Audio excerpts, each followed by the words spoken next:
ምዕራፍ 25 ፊስጦስም ወደ አውራጃው ገብቶ ከ3 ቀን በኋላ ከቂሳርያ ወደ ኢየሩሳሌም ወጣ።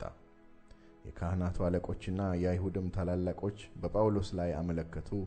ጳውሎስንም ሲቃወም እንዲያደላላቸው እየለመኑ በመንገድ ሸምቀው ይገድሉት ዘንድ አስበው ወደ ኢየሩሳሌም እንዲያስመጣው ማለዱት።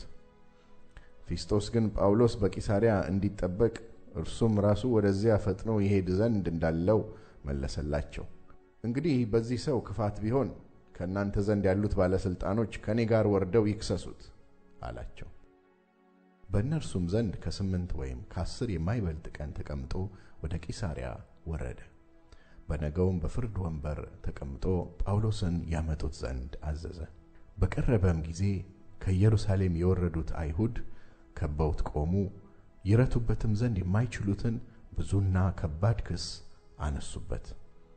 ጳውሎስም ሲሟገት የአይሁድን ሕግ ቢሆን መቅደስንም ቢሆን ቄሳርንም ቢሆን አንዳች ስንኳ አልበደልኩም አለ።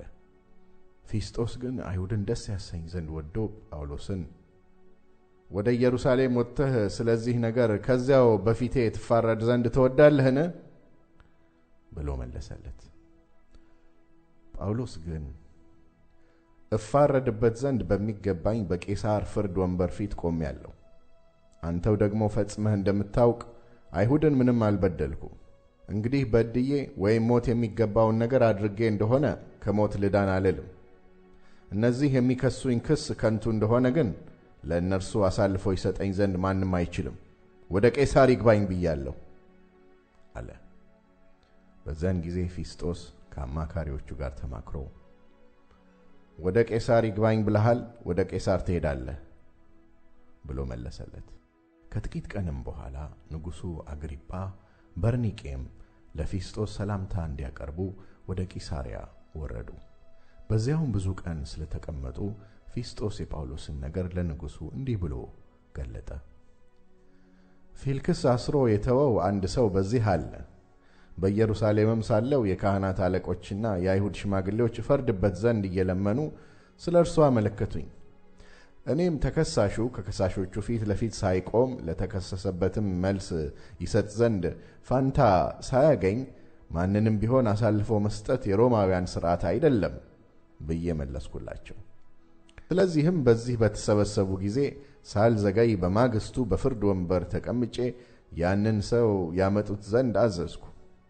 ከሳሾቹም በቆሙ ጊዜ እኔ ያሰብኩትን ክፉ ነገር ክስ ምንም አላመጡበትም። ነገር ግን ስለ ገዛ ሃይማኖታቸውና ጳውሎስ ሕያው ነው ስለሚለው ስለ ሞተው ኢየሱስ ስለተባለው ከእርሱ ጋር ይከራከሩ ነበር።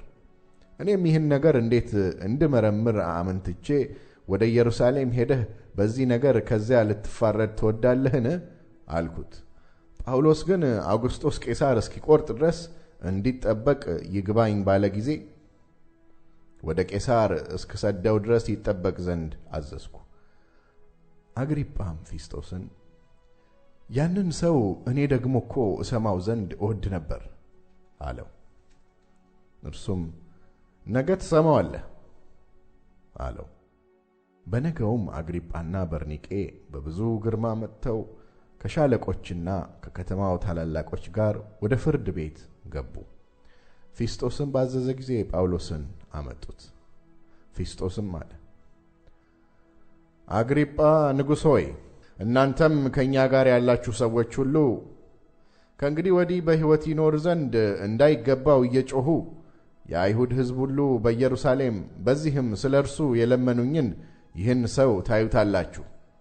እኔ ግን ሞት የሚገባውን ነገር እንዳላደረገ አስተዋልሁ። እርሱም ወደ አውግስጦስ ይግባኝ ስላለ እሰደው ዘንድ ቆረጥኩ። ስለ እርሱም ወደ ጌታዬ የምጽፈው እርግጥ ነገር የለኝም። ስለዚህ ከተመረመረ በኋላ የምጽፈውን ነገር አገኝ ዘንድ በፊታችሁ ይልቁንም በፊትህ ንጉሥ አግሪጳ ሆይ አመጣሁት። እስረኛ ሲላክ የተከሰሰበትን ምክንያት ደግሞ አለማመልከት ሞኝነት መስሎኛልና